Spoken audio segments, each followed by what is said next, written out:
this is off the beaten path for us. I, for whatever reason, don't see very many of these.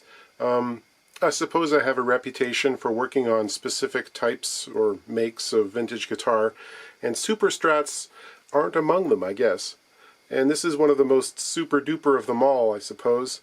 The Ibanez JEM, spelled the same way as Gem and the Holograms, and in its own way also truly outrageous. That reference will hit with like literally 0.00001% of my viewing audience, and that's okay. So the JEM came on the scene in 1987, and it was designed in conjunction with Steve Vai, of course. I had to look up to see if it was before or after Steve's epic battle with Ralph Macchio and Crossroads, and it was after. Perhaps he would have won if he'd had this in his hands at the time, because that last note just wasn't there for him, you know. This one has it, 24 frets. Mr. Vai was playing in David Lee Roth's band at the time, and he'd been using a number of different makes, Charvels, Jacksons, and some custom instruments, notably by Tom Anderson at that point. He decided to accept a deal with Ibanez, and I'd say that was probably a real coup for Ibanez and their parent company, Hoshinogaki. Vai was a big name, and this was at the very height of hair metal. He requested elements from a whole bunch of different guitars he'd had before, and various mods that he'd done. For instance, the Floyd Rose vibrato, or tremolo, depending on how inaccurate you want to be. This has been on the market for a number of years at this point. But Steve was the one who recognized that not only could you use it like a standard Fender, but if you carved out behind, you could actually get a whole lot more room for upbending and all kinds of seductive squealing noises. So, he carved these little notches out using a regular carving gouge, and they adopted that, and that quickly became a very important part of this whole system.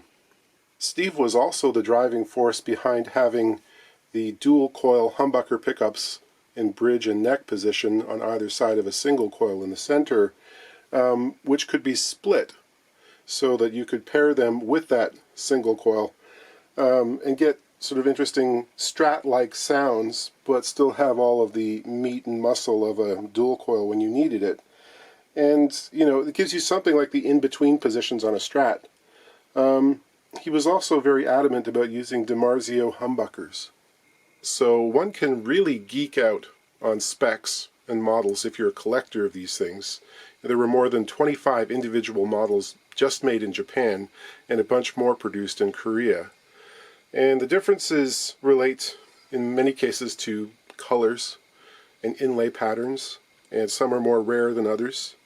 This one has a Tree of Life design on it, and there are others that have an interesting sort of disappearing pyramid motif. The biggest visual identifier, of course, is the monkey grip cutout. These also have a partially scalloped fretboard where the last 4 or 5 frets are scalloped. So what's with the name JEM, J-E-M? Where does it come from?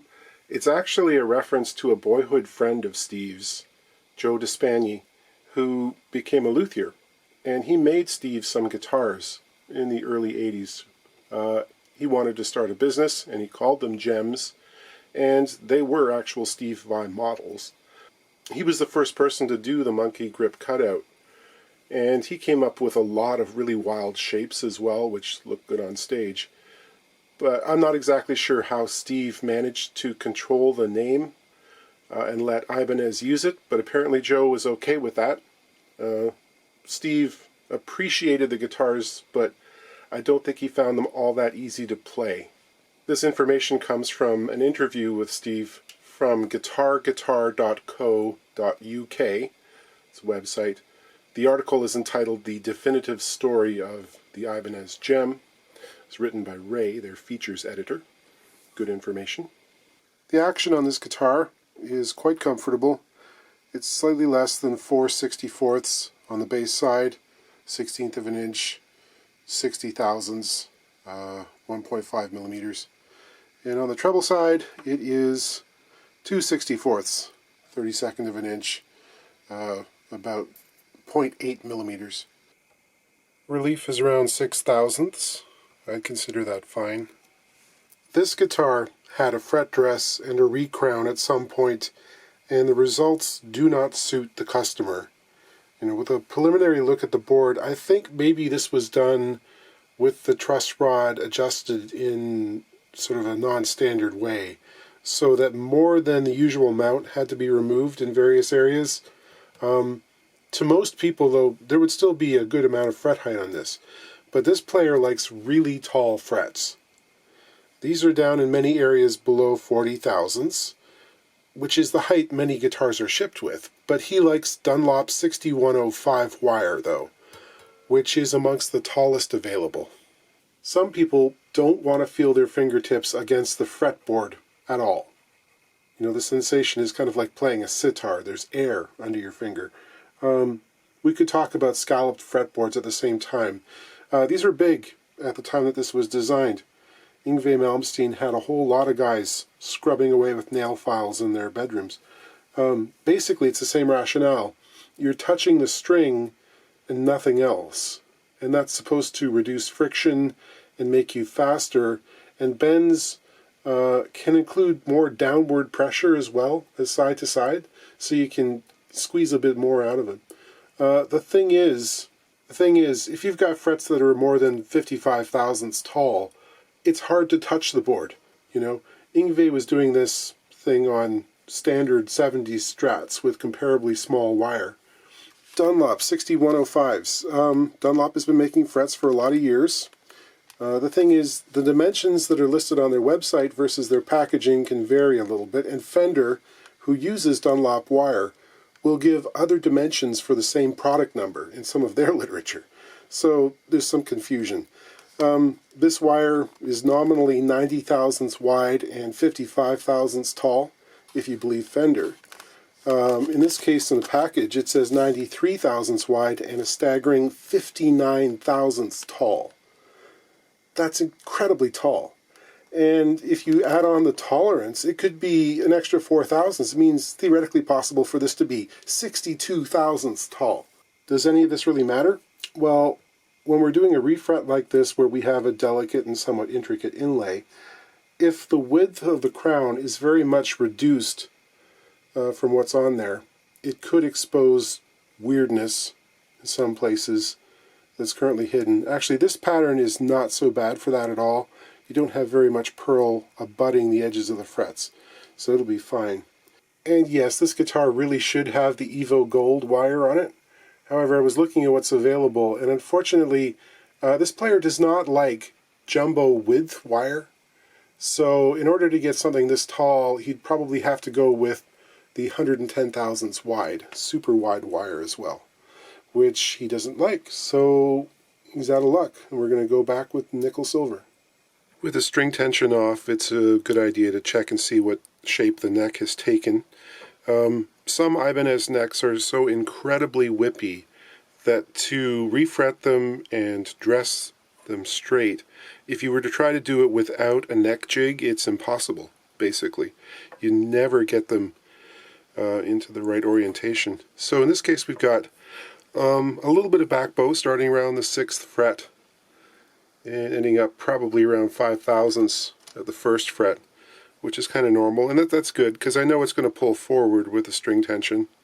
So I'm going to shoot to keep that about the same when I've got the new frets in. This is yet another hard ebony board with inlay close to the fret slots, so these scored lines are a big help in trying to keep the chip out to a minimum. Even so, pulling frets on a job like this requires patience. There's no yanking involved. It's a gentle movement with a little bit of a wiggle in it. I saw a 1960s guitar yesterday which had a refret at some point in the past that left canyons 2 millimeters deep that ran all the way across to the next fret. You won't be seeing that guitar, it was too far gone. This goes double for the scalloped area. There's very little support on either side of the frets, so it's possible to knock off big chunks if you're not careful. Even with care, it's not uncommon for little chips to occur that could make an appearance outside the confines of the fret crown. So I have to fill those with a little bit of ebony dust and super glue. And of course, each of those need to be leveled with scraping and sanding. It's a light touch. I mean, I really do not want to resurface the top of this board because of the inlay that's there. So, just being as careful as possible. I'll take off the locking nut, which is held on by 2 screws that run through the headstock. We can see there is a brass shim under the nut. And the reason that has to come off is I need access to allow for the base on my Dremel tool that'll clear out the slots. I need to make sure there's adequate depth in the slots for this new tang. This board isn't actually bound, but the ends of the slots were filled with a material which has remained in place. So rather than disturb that, I'm just going to treat it as if it was bound. The depth of the slots is going to be about 70 thousandths of an inch in this case. I use a miniature milling bit, which is 0.6 millimeters in diameter. So this wire comes to me pre-cut, pre-radiused, which is not my usual preference, but we can make do. In terms of width, there's plenty of room to work with, but the radius on this board, I think it's probably a 15 inch. Yeah, it's about 15. Maybe it flattens out towards the top. No, I think it's pretty consistently 15-inch radius. And this, we'd hope, would be maybe 12. No. 14? Yeah, it's around 14 or 15, so it's probably exactly the same radius as the board. I'm going to have to put a little bit more into this wire. Yeah, the radius on the underside of the tang there fits perfectly with the fretboard. There's no air gap in the center, and I want there to be a little bit of a gap so that when this is down in the fret slot, the ends of the fret will touch first, and forcing down into the center will spread the tang slightly and move the barbs on the tang into the wood laterally. And also the edges are less likely to come up over time. So I'm going to have to bend each piece of wire. This is how I used to do it before I got a fret radius roller. I have this set of blunt, they've been ground blunt, end nippers, which I'll hold one side of the fret tang in, and then just give it a bit of a squeeze. This is rough on the fingers, but everything about this job is. And that'll give me a bit more of a radius in the wire. That leaves us with about 1 millimeter's worth of gap in the center of the fret, which is what I want to see. And I'll nip these to length, leaving about 1/8 of an inch overall excess length, because I'm going to cut these back as if this was a bound board, just like the previous ones. The original frets were relieved on their ends as well. Yes, I am aware of the various 3D printed jigs designed for use with a Dremel and a grounding wheel for this job. If I was doing more stainless steel fret jobs, I would definitely invest in one of those, but I find it just as quick to do this by hand with a file. Bonk, bonk, squeeze, squeeze. Clean, clean. So yeah, 57 thousandths, 58 thousandths, 58 thousandths. There's some tall frets. Snoop, snoop. Because of the shape of the body and the extremely small radius on the edges, they're very sharp corners. I decided I want to take the neck off the body for this before I put it in my neck jig. No shim needed in the neck pocket in this case. They had the depth dialed in perfectly at the factory. Bevel, bevel, bevel. I need to put a nut on to dial in the string tension, and I'm pretty sure the original is now going to be too short due to the taller frets, so I'll throw on one from my collection of old nuts. Doesn't have to be exact, just taller. These are inexpensive strings because we're going to go with 9 to 42 elixirs, and that's not what I'm going to use for the setup. This is a surrogate body that's got a standard top-loading Stratocaster style bridge, so I don't have to deal with the Floyd Rose at this point in the setup as well. Having the nut too tall means I can actually measure the relief.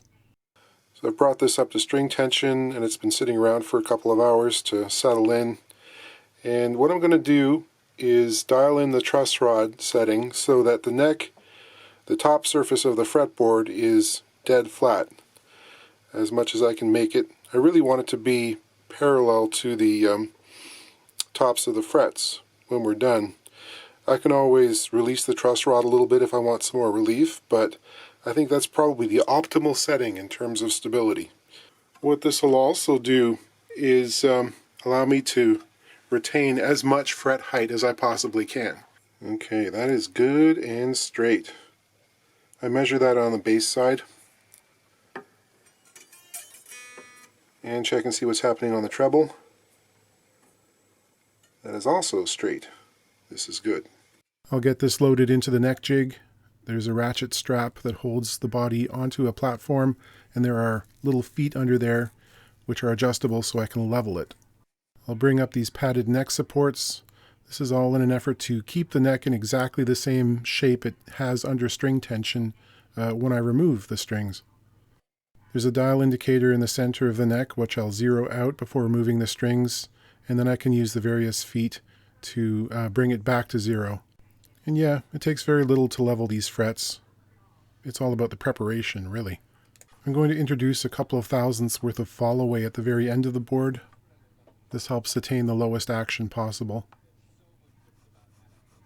Then it's onto the triangular file, and I'll recrown the frets, just taking away that flat spot that was left over from the leveling process.